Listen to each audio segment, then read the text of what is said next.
Recorriendo sus calles se pueden encontrar decenas de historias, casi en forma casual, de manera y lugares bien diferentes. Como toda ciudad que se va forjando, estuvo llena de oportunidades y algunos hasta llegaron a cumplir sus sueños. Me dice, che, tengo una virgencita de mármol, dice que está todo el mármol negro, sucio, y le falta un pedacito. ¿No te animás a pulirla, Graciano, vos? Y sí, voy a probar, digo. Agarré, yo tenía una camionetita, un Chevrolet 27, la cargué y me la llevé a mi casa. Una casita que tenía que no habíamos hecho en San Pedro con mi hermano. La llevé a mi casa y la puse ahí, la pulí bien, le pegué los pedacitos y con pintura le imité el color del mármol, viste que es un poquito oscuro así. Le imité todo así, los pedacitos. Po, esta virgencita con ella era tan linda que después yo no tenía ganas de volverla. Que yo nunca había visto una escultura, nunca había tenido una, me quería quedar con la virgencita. Oh. Me dolía, la verdad que sufría. Y digo, voy a hacer una. La gente me pregunta, ¿cuál es el secreto de la ensaimada? Que digo que no tiene. ¿Cómo no tiene? No tiene. Entonces, cuando hablamos de la grasa de cerdo, la gente dice, ¿y cuánto le pones? Y esa medida, a medida que la mano lo sienta. Y la verdad, es así la cosa. Digamos, la ensaimada no tiene secretos, pero tiene un montón de particularidades que las conoce la gente que las hace. Allá por el año 54 a un grupo de entusiastas, jóvenes en esa época, que bueno, les gustó un poco el tema de la aviación y aparte era como que había un auge, ¿no? En la creación de aeroclubes en el país, y bueno, se juntaron en San Pedro un día y decidieron aportar un poco cada uno, comprar un avión. Este campo ya estaba destinado a aeródromo, ya lo habían expropiado el Estado y lo había destinado a aeródromo, lo que sucede es que no había nada en ese momento. Entonces, bueno, a raíz de eso se formó este grupo y ahí empezó a nacer el Aeroclub San Pedro. El primero que llega, su abuelo. Mi bisabuelo se afincó, se desembarcó porque venía como carpintero de a bordo. Ya, o sea, ¿desde su bisabuelo era carpintero? Y van a saber anteriormente también. ¿De dónde? De Génova, en Reco, lugar. Y después se fue a Uruguay, no me acuerdo por qué motivo, y después a Olivo. Y con la fiebre amarilla se las picaron para San Pedro. Y bueno, mi abuelo siguió con el oficio, después mi padre, después yo.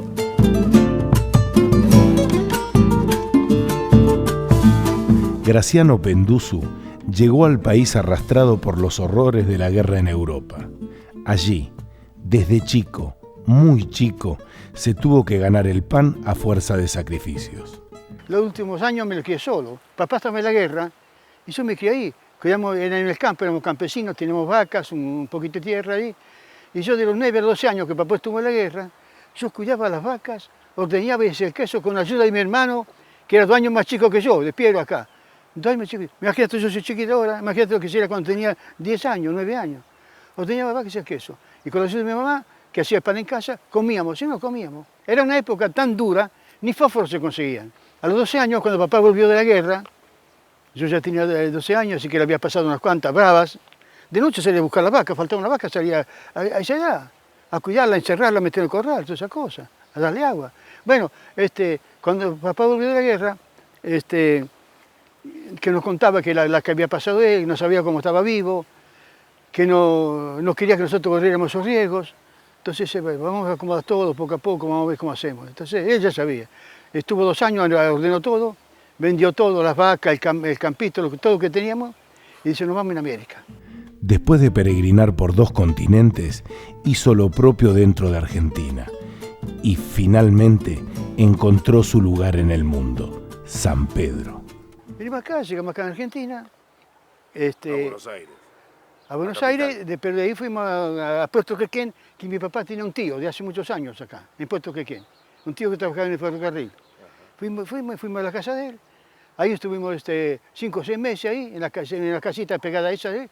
Y después mi papá alquiló una casita y nos fuimos a vivir a esa casita. Ahí empezamos a trabajar así. A poco tiempo nos fuimos a Tandil. En Tandil costó mejor trabajo papá, entonces nos fuimos a vivir a Tandil. En Tandil estuvimos 10 años, en un lugar que se llama Villa Italia. Papá dice, con las plata que hacían no tenemos nada, vamos a comprar un terreno a pagar con facilidades. Entonces compré un terreno con facilidades, y dice, en vez de pagar alquiler, pagamos el terreno. Y enseguida fuimos a un corralón donde se baja la madera, viste, que hacen los troncos, la sierra. Compró madera de descarte así, que con poca plata trae un camión de descarte. O sea, con esa descarte hicimos 2 casillas. La casa vamos a vender, la vamos a vender. Nos queríamos creer nosotros, porque todos, mi mamá, nosotros, todos los trabajado como burros. Y una casita bien linda. No, la vendió, le dio la seña, dice, vamos a comprar una casita, dice, en un campito, dice, de Buenos Aires para allá, para hoy Rosario, dice, el campo está muy lindo por ahí. Y vino y a los 10 días volvió, que había comprado un campito acá en San Pedro. Yo y Piero, los 2 mayores, éramos pintores, ya contratistas, empezamos a agarrar trabajo con Ternestre. Y tomamos trabajo en varias partes, nos quedamos ahí en Tandil, después y ellos se vinieron acá al campo, y mi papá con los 2 hermanos más chicos, ¿viste? Mis padres con los 2 hermanos más chicos, y nosotros trabajamos de todo. Y de vez en cuando veníamos a visitarlo a ellos. Y un día vinimos a visitarlo a ellos y nos quedamos sin trabajo nosotros. Y acá en las casas de ellos, ¿viste? Cerca de estaciones. Y sin plata. Entonces digo, vamos a salir a buscar una chanquita acá a San Pedro. Hay muchos mitos alrededor de la ensaimada de San Pedro. Hoy, Javier Caravaglia nos cuenta la verdad. La receta no tiene secretos, dice, pero sí muchas particularidades. Hay 2 historias.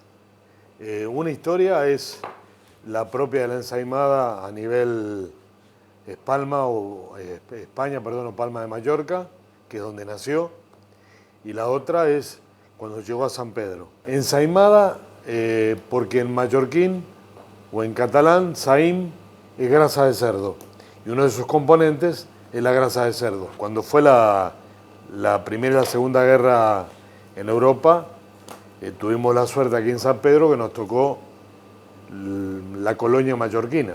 Desde ese entonces, un mallorquín era pastelero, compró la que es hoy nuestra confitería La Perla, por suerte para nosotros, y desarrolló la ensaimada. La trajo, cuando la bajó del barco, de 2 rellenos, crema pastelera y un dulce de zapallo que es muy fibroso, que se llama cabello de ángel. Pero los sanpedrinos le dijimos, la crema pastelera, bájala, y el dulce de zapallo, métetelo en el barco. Y le metimos dulce de leche. Como toda ciudad que se precie de tal, San Pedro necesitaba su aeroclub, y en los años 50 empezó a forjarse la idea de formar uno.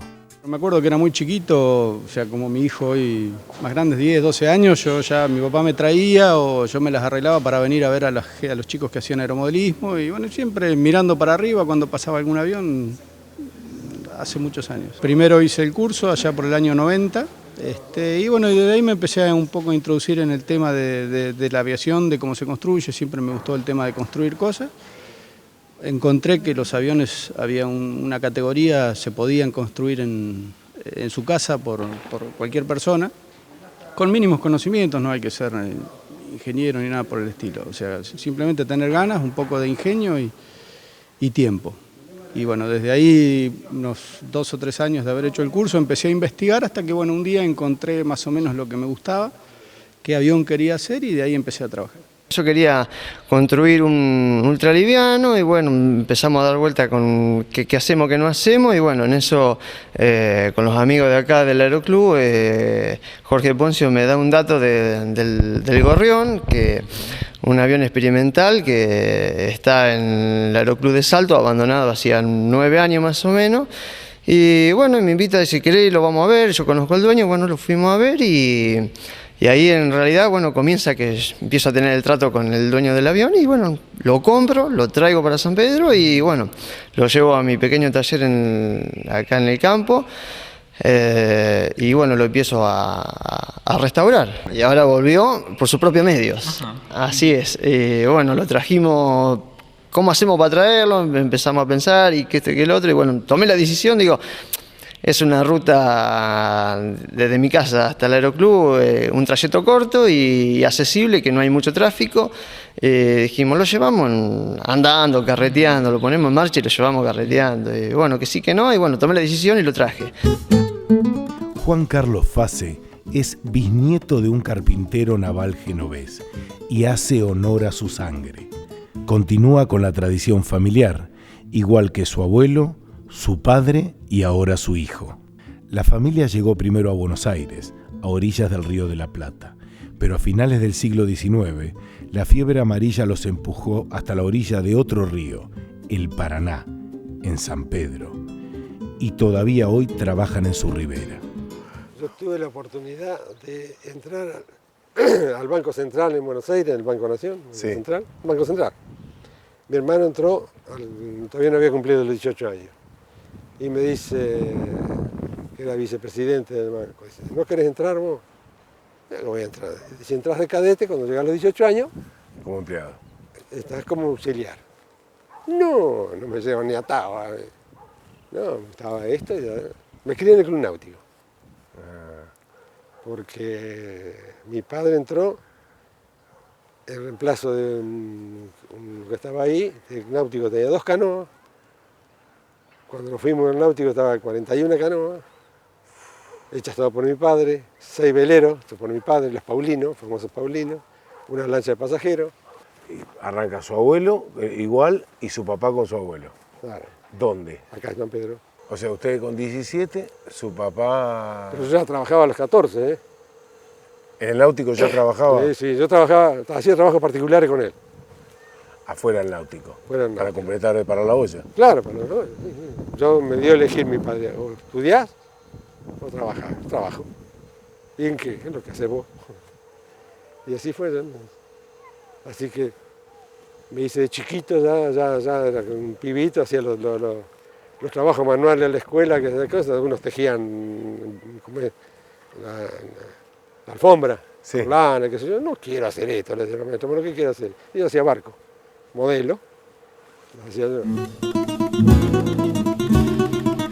Los nativos y criados, al principio, durante o al final del camino, todos definen a San Pedro como su lugar en el mundo.